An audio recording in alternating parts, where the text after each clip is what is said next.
सानू ये सियासत सिखाई नहीं गई, नहीं तो गल्लां सानू भी बड़ियां करनियां आंदियां ने।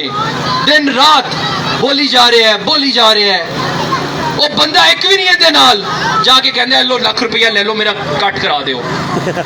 लोग पैसे भी ले लेंदे ने, सानू आ कहंदे वोट तुहानू ही देंगे। मैं वैसे पैसे दे के अगर वोट मिलते होंगे ना, बड़े बड़े अमीर लोग आए ने बाशूर लोग ने, चंद विच लोग होंगे ने। देखो तो सही, कुल मालिक की पहचान है, और तेरी की पहचान है मामिया, और तेनू कौन जानता है, तेरी की औकात है। तू तेनू 5 दिसंबर में जाएगा तेरा मुकाबला राणा कृष्ण दे नाल, उन्हां दी टीम दे नाल है। उन्हां तक तू ना पहुंच, तेरा बंदोबस्त मैं ही करांगा इंशाल्लाह। सियासी लीडर तेनू सियासत सिखाने की कोशिश की, खिदमत दी नहीं समझ आई, और बह जाएगा घर, कर ले शौक पूरा, ला ले थोड़े जे 2-4 लुटे पैसे ला के वेख ले कि की बनता है, तेरी की हैसियत है। मैं इस बारे ज्यादा गल नहीं करता, लेकिन जेड़ा तरीकेकार एक कैंपेन चल रहा है, यह कोई सियासत नहीं, कोई गालां दे के भी कभी लोगों की खिदमत कर चुके हैं, कोई लोगों ने जमीर खरीद के भी कभी खिदमत कर चुके हैं। बहरहाल सानू नहीं सिखाई गई ये चीज़ां कि लोगों की पगड़ियां उछालो। इनके जड़े ऐब ने ना, अगर बोलना शुरू करा तो सारी रात लंघ जाएगी। बहरहाल असी अलहमदुलिल्लाह इस्माइल पार्क, कोट अब्दुल मालिक ते इस पूरे हल्के अगर अबुल खैर पिंड जिथे भी काम होए ने, कोई होर विखा दो किसी ने काम किया है, मुस्लिम लीग की खिदमत ही की है। तो मैं तुहानू दसा कि सानू साडा ध्यान ही इस पासे होना चाहिए है भी। असी नहीं इस गंद च पैना चाहते, असी लोगों की खिदमत उत्ते अपना ध्यान रखने। अज भी तुहाडे काम हो रहे हैं अलहमदुलिल्लाह, इलैक्शनां दे दौरान भी काम हो रहा है। जेड़े स्कीमां साडे बड़े ताया जी राणा अफजाल हुसैन साहब करके गए सन, इंशाअल्लाह सारे वादे पूरे होंगे, जिन्नी मर्जी को रुकावट पा ले। उन्होंने दे मिशन नूं उन्हां दा बेटा आगे लैके जाएगा, लोगों की खिदमत वाले मिशन नूं।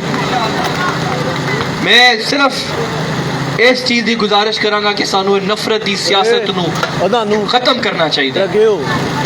साडा किसी ना कोई पर्सनल लड़ाई नहीं है, इन्ने जोगे नहीं साडे नाल लड़ सकन सियासी मैदान है जी या किधरे होर भी। पर साडा लड़ाई है उस फस्ताईयत नाल जिहड़ी पिछली हुकूमत छड़ के गई है, जिहड़ी महंगाई पिछली हुकूमत छड़ के गई है। असी ये सियासी लीडरां नाल लड़ाई नहीं कर रहे, असी अवाम की जंग लड़ रहे, अवाम की बेहतरी वास्ते। अलहमदुलिल्लाह इंशाअल्लाह मैं तुहाडा बेहद मशकूर हाँ।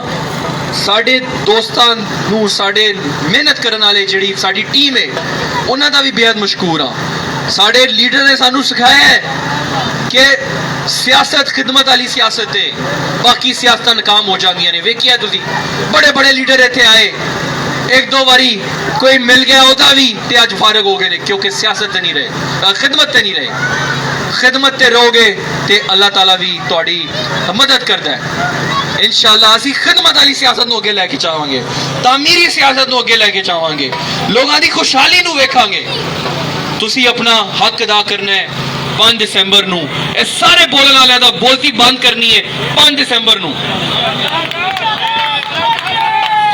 अगर राणा तनवीर साहब ने इस्माइल पार्क, अबुल खैर, कोट अब्दुल मालिक लिए खिदमत की है तो तुहाडा हक बनता है कि तुसी इन्हां नूं जवाब दिओ कि असी खिदमत दे नाल हां, असी तुहाडे नाल नहीं, असी खिदमत वालियां दे नाल हां। उस निशान नाल जेड़ा पाकिस्तान नूं भी तरक्की करा रहा है, जेड़ा कोट अब्दुल मालिक तरक्की करा रहा है। इत्थे इंशाअल्लाह मेगा प्रोजेक्ट भी आने वाले ने, थोड़ा इंतजार करिए। सीवरेज पानी का मसला पहला होगा, इंशाअल्लाह अस्पताल भी बनेगा, तुसी देखोगे इंशाअल्लाह। मैं जेड़े साडे दोस्त मौजूद ने, साडा पैगाम लैके असी घर घर जाना है कि असी तमीर, खुशहाली, तरक्की वाली सियासत फरोग देइए। ते नाल इहतराम वाली सियासत नूं भी फरोग देइए, लोगों की इज्जत करिए। मुखालफ दे नाल भी गल करने का एक तरीका होता है। कई लोग सानू नहीं देंदे वोट, असीं उन्हां नाल भी अच्छे तरीके नाल पेश आए। यह फर्क तुहानूं साडे ते उन्हां नूं नजर आएगा इंशाअल्लाह। मैं तुहाडा बेहद मशहूर हाँ तमाम दोस्तों का, राना बरादरी का, साहिल पाक के तमाम दोस्तों